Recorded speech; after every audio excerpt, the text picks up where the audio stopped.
करना। दोस्तों, जय हिंद, जय भारत। आज मैं डॉक्टर A.K. तिवारी भारत की राजनीति में किस प्रकार से क्या क्या सुधार कर दिए जाएं, जो मेरे दृष्टि में परिलक्षित होते हैं। जो इसके मर्मज्ञ हैं वो तो शायद इसमें ज़्यादा बता पाएंगे, परंतु मेरे दृष्टिकोण से पॉलिटिक्स एक शब्द है, राजनीति अर्थात राज्य को चलाने की कुछ विशेष नीतियां होती हैं, वो है राजनीति। दूसरा, अगर अंग्रेजी में हम इसको पॉलिटिक्स कहते हों तो जैसे फिजिक्स एक विज्ञान है, ऐसे ही पॉलिटिक्स पॉलिसी बनाने का विज्ञान है, नीतियों को निर्मित करने का विज्ञान है पॉलिटिक्स। और पॉलिटिक्स में फेयर पॉलिटिक्स होनी चाहिए। आज इस देश में पॉलिटिक्स का स्तर इतना गिर रहा है, मैं आपको आज़ादी के समय का थोड़ी सी झलक देता हूं। आज़ादी जब हमने 1947 में पाई तो 2050 के दशक में हमारे देश का विकास दर 10% था। 1950 में 10% था विकास दर, जो 1975 तक जाते जाते 25 वर्षों में 5% रह गया। और उसके आगे जब हम 2010 के आसपास जाते हैं तो भारत का विकास दर 0.5% अर्थात आधा प्रतिशत रह गया, यानी 20 गुना गिरावट आई। जिस आजादी से हमने समझा था कि हमारी जिंदगी में, हमारे राष्ट्रवासियों के जीवन में एक नया सूर्योदय हुआ है, वह सूर्योदय 2010 तक जाते जाते ऐसा लगा कि 2010 में ऐसा महसूस हुआ कि हम लोग तारों की छांव में अपना रास्ता तलाशने की कोशिश कर रहे हैं। इसके पीछे क्या कारण?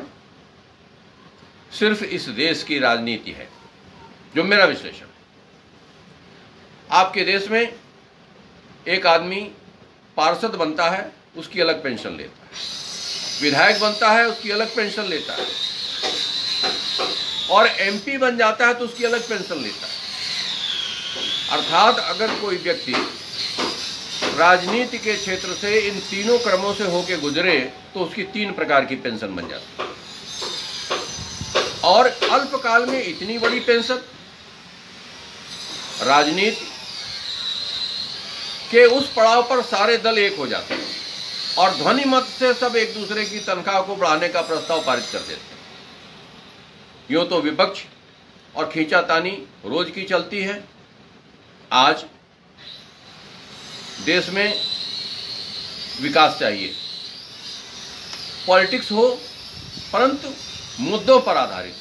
हम विरोध करेंगे किस लिए? कि देश में पूरी तरीके से विकास नहीं हो पा रहा है। इस योजना को इस तरीके से लागू किया जाए तो ज्यादा विकास हो। अब एक आजकल मोदी जी ने एक नया तरीका अख्तियार किया है कि फॉरेन इन्वेस्टमेंट लाया जाए, विदेशों से पैसा यहां पर लाया जाए और इंडस्ट्री लगाई जाए, रोजगार पैदा हो और राष्ट्र का विकास हो। ठीक है, अच्छी बात है, परंतु यहां एक मेरा अपना सजेशन है कि किस प्रकार से हमारे जो आंतरिक संसाधन हैं उनका हम बेहतर से बेहतर इस्तेमाल कर सकें।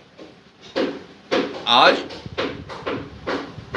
हमें अपने खनिजों का इस्तेमाल करने के बजाय यह देखने को मिल रहा है कि किस प्रकार से हमारे देश में पश्चिमी बंगाल से कोयला चलता है और उसकी स्मगलिंग होकर के बॉर्डर के थ्रू बांग्लादेश में चला जाता है। वहां अनेक प्रकार के घोटाले होते हैं पश्चिम बंगाल में, चिट फंड से लेकर के और तमाम क्षेत्रों में गऊ की तस्करी होती है। बांग्लादेश में गऊएं भेजी जाती हैं, उनके मांस का व्यापार किया जाता है। इस प्रकार से घोटालों की आंच किस प्रकार से ममता बनर्जी के खासम खास उस तरीके से फंसे हुए हैं। आप लोग जानते हैं जिनके पास हजारों करोड़ रुपया मिला है। आखिर ये पैसा जनता में खर्च होना चाहिए था। ईमानदार और चरित्रवान नेता होने चाहिए थे जो जनता के द्वारा, टैक्स के द्वारा जो पैसा आता है उस पैसे को निजी पूंजी ना बनाने पाए। इस पर मंथन होना चाहिए कि किस प्रकार से कानून बनाए जाएं। समान नागरिक संहिता बने वो भी अच्छी बात है, परंतु एक ऐसी संहिता भी बने कि एक एमएलए, एक एमपी या एक पार्षद का इन मानदंडों से थोड़ा भी अलग होते ही उसकी सदस्यता स्वतः समाप्त हो जाएगी। अभी बहुत सी जगहों पर भ्रष्टाचार में आकंठ डूबे हुए लोग पाए गए हैं, भ्रष्टाचार के उनके प्रमाण मिल रहे हैं, परंतु वो राजनीतिक दल अपने उन मंत्रियों को अपनी न पार्टी से निकाल रहे हैं, न मंत्री पद से उनको हटाया जा रहा है। इस तरीके के कानून की मैं मांग करता हूं कि जहां कोई भ्रष्टता में लिप्त पाया जाए उसका तुरंत ही स्वतः उसका पार्लियामेंट या विधानसभा का जो सदस्यता है तुरंत समाप्त कर दी जाए, समाप्त हो जाए। एक दूसरा, इस देश के अंदर अगर मल्टीपल पार्टियों से ही सरकार बननी है, अनेकों पार्टियों से मिलाकर के सरकार बननी है, तो नीतियों के आधार पर उनका समायोजन हो। अब नीतियां किस प्रकार की हो? देश को विकसित करने वाली हो। हमने आपको बताया किस प्रकार से 1950 से 10% हमारा विकास दर किस प्रकार से 2010 में 0.5% अर्थात आधे प्रतिशत पर रह गया। इसके बारे में एक बार तत्कालीन प्रधानमंत्री राजीव गांधी ने कहा था कि मैं यहां से 1 रुपया भेजता हूं और अपने गंतव्य तक जाते जाते वो 19 पैसा रह जाता है। क्या बात है भैया, रुपया कोई चल के जाता है, उसके हाथ पैर होते हैं जो घिस जाता है। कोई वो मशीनरी है, कोई टायर जैसी कोई चीज है क्या, कोई पहिया है जो चलते चलते घिस जाता है और वह 19 पैसे के बराबर रह जाता है। ये बीच का भ्रष्टाचार रुके। आज मेरी आवाज यहां है, आज का मेरा संबोधन का मकसद ये है कि ये 19 पैसे और 100 पैसे का जो डिफरेंस है, ये 81 पैसा जाता कहां है? निश्चित ही ये बीच में बैठे हुए राजनीति के लोग खाते हैं और गलत तरीकों से खाते हैं, और इसका शोधन किसी प्रकार से होना चाहिए कि ये धन रुके। एक दूसरा, राजनीति एक शास्त्र की तरीके से हो, एक फेयर डिबेट हो। किस प्रकार से हम देश में योजनाओं को लागू करें जो हमारे देश का विकास अधिकतम हो, हमारे देश के जो आंतरिक संसाधन हैं उनका अधिकतम उपयोग हो और उपयोग से अधिक सदुपयोग हो। यह चिंतन भी हमें सोचना होगा। राष्ट्र में शिक्षा नीति कैसी बनाई जाए जो रोजगार परस्त हो। देश में नौकरियां पहले निकलती थी, उसमें इंटरव्यू होते थे, इंटरव्यू के बहाने बड़ी बड़ी लूटपाट चलती थी, सेटिंग चलती थी। ये सब खत्म होना चाहिए। बड़े बड़े विभागों में आज भी लाखों और करोड़ों की रिश्वत दे करके ट्रांसफर और पोस्टिंग ली जाती है कि मुझे अमुक जगह पर तबादला कर दिया जाए और मैं इतने लाख रुपए चढ़ावा देता हूं, और ये नेतागण उस पैसे को लेते हैं। आखिर वो देश का ही पैसा है। ऐसा क्यों होता है? जो अधिकारी आपके पास ये कहने के लिए आता है उसको तुरंत अरेस्ट करवाइए कि यह पैसा तुम्हारे पास आया कहां से। पहले तो इस बात की तुम समीक्षा करो, इस बात का तुम प्रमाण दो कि पैसा कहां से आया जो तुम 2 नंबर का इतना देने आ रहे हो। और भी बिंदु हैं। नेता पैसा खाता है, इसमें कोई शक की बात नहीं।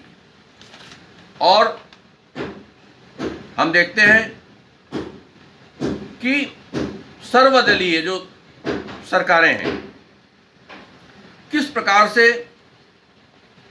इस पॉलिटिक्स को सिर्फ पैसा बनाने का गेम बना चुकी हैं। राष्ट्र के विकास की तरफ चिंतन नहीं है। तो इस प्रकार से घोटालों को रोका जाना चाहिए, घूसखोरी को रोका जाना चाहिए। और घूसखोरी ऊपर से शुरू होती है। अगर मैं मंत्री हूं और कोई आदमी मुझे घूस देने आ रहा है, मैं उसको ले रहा हूं, तो इसका मतलब क्या है? आप महाराष्ट्र की घटना देख लीजिए, कितने बड़े बड़े स्कैम हुए।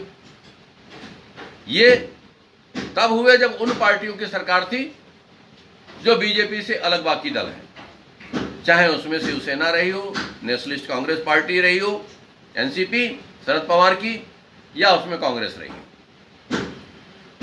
लालू यादव ने बिहार में तो ऐसा गजब ढा दिया कि पशुओं का चारा भी खा लिया।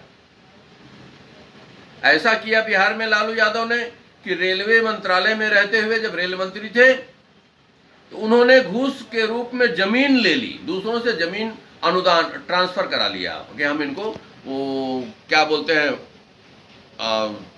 वसीयत कर रहे हैं या स्वेच्छा से दे रहे हैं, दान कर रहे हैं। तो ये घूस लेने के जो अनेक प्रकार के तरीके हैं।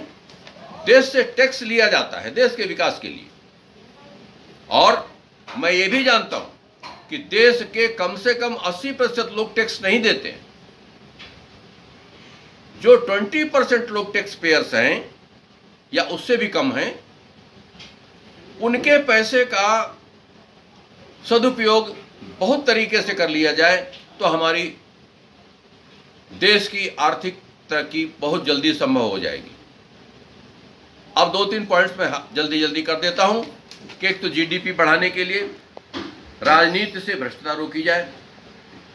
राजनीति एक विषय और विज्ञान की तरीके से हो कि किस प्रकार से पार्लियामेंट में शोध हो, उस पर किस प्रकार से परिचर्चाएं हों कि हमारा विकास तेज हो, योजनाएं किस प्रकार से लागू करें कि उस पर कम से कम खर्च आए और अधिक से अधिक उसका रिजल्ट मिले। पॉलिटिक्स में अपनी राजनीति के लोग अपनी पेंशन को बढ़ाने के बजाय राष्ट्र के विकास की तरफ ध्यान दें, और मल्टी लेयर जो पेंशन है वो सिस्टम समाप्त किया जाए। बाहर से निवेश मंगाया जाए देश के विकास के लिए, योजनाओं के विकास के लिए, देश में रोजगार उत्पन्न करने के लिए। अच्छी बात है, परंतु जो हमारे आंतरिक संसाधन हैं उनका अधिकतम उपयोग किया जाए और उसके लिए वैज्ञानिकों की या मर्मज्ञ लोगों की परामर्श लेकर के उनके अनुसार राज्य का संचालन किया जाए, ये मेरा कहना है। आज यहीं पर मैं अपनी बात समाप्त कर रहा हूं, वरना आज 16 अगस्त 2022 यानी 75 वर्ष हमारे देश की आज़ादी के बीत चुके हैं और हम उन चुनौतियों का सामना आज भी नहीं कर पा रहे हैं उस माकूल ढंग से जिस ढंग से हमें कर लेना चाहिए था। और मेरा ख्याल है कि अगर ये बातें, मैं बहुत छोटा आदमी हूं, मेरी बात कहीं पहुंच नहीं सकती है। Doctor A K. तिवारी इस समाज का एक सामान्य नागरिक है जिसकी बात पर कोई गौर नहीं करेगा, मैं ये भी जानता हूं, परंतु मेरा प्रयास रहता है दोस्तों कि बातें मेरी लोगों तक पहुंचे और किसी न किसी ईमानदार व्यक्ति तक ऐसी ये बात पहुंच जाए कि इस देश में ये कुछ संशोधन कर लिए जाएं कि राजनीति का भ्रष्टाचार खत्म कर दिया जाए, राजनीति को एक विषय की तरीके से शोध करके राजनीतिक राज्य की योजनाएं बनाई जाएं, किस प्रकार इसका राज्य का संपूर्ण विकास हो, कम से कम पैसे में हो, कम से कम समय में हो, कम से कम संसाधन खर्च हो और तीव्रता से अधिकतम उसकी गति प्राप्त हो, रिजल्ट प्राप्त हो। इन्हीं बातों के साथ दोस्तों मैं आज डॉक्टर तिवारी आप लोगों से अन्य परामर्श भी मांगते हुए कि मुझे आप विषय दें जिन पर मैं सोचूं, चिंतन करूं और आप लोगों को अपनी बात कहूं। आप लोग मुझे राय देंगे। अपनी बात को मैं इतने पर ही विराम देता हूं दोस्तों। जय हिंद, जय भारत।